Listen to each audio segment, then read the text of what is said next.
Na rekodi ya tembee aende akiendanga. Project ya barabara, ya soko, ya hospitali, ya shule ile walileta. Na kama mtu ana rekodi ya tembee aende akiendanga. Aende akiendanga. Ati upigiwe kura kwa sababu ya kuleta mambo ya ujinga na utoto. Ati ile kazi unajivunia, ati wewe unajiita shujaa kwa sababu ulitafutia rais nickname. Ati hiyo ndio kazi ile ya maana. Si namna hiyo? Alafu mwingine ati anajiita shujaa kwa sababu alipatia deputy president nickname. Kwanza kabisa, mambo ya nickname ni mambo ya watoto wadogo, sio mambo ya watu wazima. Ni kweli si kweli? Mambo ya nickname tulikuwa tunaitana ma nickname tukiwa lower primary school. Hapo ndio watoto, kwa sababu bado hawajakomaa, sio kwa ubaya, ni vile hawajakomaa. Wanaambia huyu unakaa hivi, unakaa kama sijui nini, wewe sijui nini. Lakini ukianza kukomaa, ukianza kwenda secondary school, mambo ya utoto unawacha. Unaanza kuongea kama mtu mzima. Unaanza kuongea kama kijana ama msichana mtu mzima. Ukiwa mzazi kama mimi sasa, mimi siwezi ongea mambo ya ujinga, siwezi ongea mambo ya utoto, mimi siwezi kuingia kwa mambo ya nickname. Mimi ni kiongozi na mimi ni mtu mzima, mimi ni mzazi, siwezi fanya kazi ya utoto.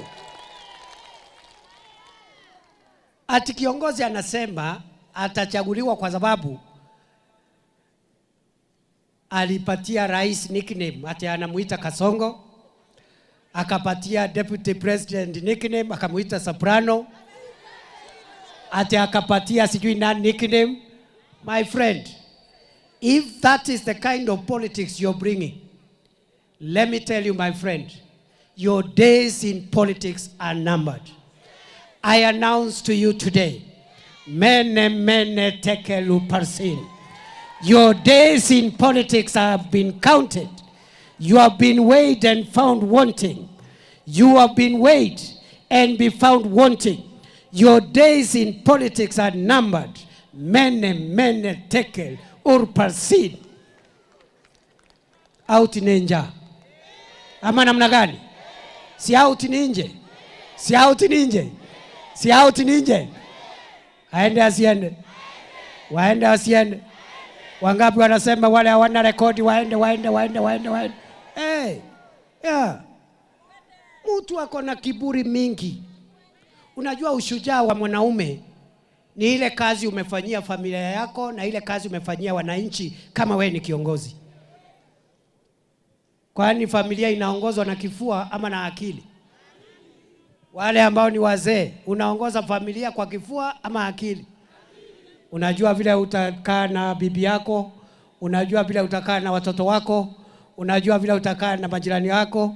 Hawa watu walipata nafasi, hawakuwalao wasaidiwe na wazee vile mtu anakaanga na viongozi wale wengine. Vile unakaa na baba yako, vile unakaa na mdogo wako. Hawakuingia that school of formation. Walikuwa raw material, unfinished product. Wakaenda mahali kubwa, wakaharibu kazi, wakafukuzwa na Kenya. Mimi hata sikuwa hapo, siku ya kufukuzwa. Mimi nilikuwa napigana na magaidi kule Lamu, kule Northeastern, kule sijui wapi, hata hii Meru North, hata kule Kerio Valley. Mimi nilikuwa busy, sikuwa nafanya mambo ya siasa. Lakini lazima ujue vile utakaa na bosi yako rais, vile utakaa na wabunge, na governors, na wananchi, ndio usiletewe matatizo. Alafu sasa watu wakaenda Kenya mzima, wakafukuza. Yani unafukuzwa mpaka na mjumbe wako nyumbani. Ati mimi saa hii hata nikipata matatizo, ati hao wabunge wako hapa, watu ya nyumbani, ati ndio wako mbele kusema nitolewe. Si nitakuwa mtu kumbavu kabisa? Si nitakuwa bure? Hata ukikosa mbali mpaka mtu ya kwako nyumbani anakufukuza. unafukuzwa na watoto, watu wadogo. Si ungenyenyekea kama baba, kama kiongozi, uongee nao vijana, uambie unajua, pole mheshimiwa, si kwa ubaya. You are still the boss. You are still the boss. Hata ukiongea hivi, you are still the boss. Kuja babangu, usiniaibishe kijana yangu, unajua mimi ni babako, usinivue nguo mbele ya watu tafadhali, naomba. Kiongozi akiongea hivi, hakuna mbunge ataenda kumsukuma pale. Lakini kujifika kifua ati nimewapatia wiki 2 mpige magoti ama mwende. Sema. Tujenge soko, tusijenge.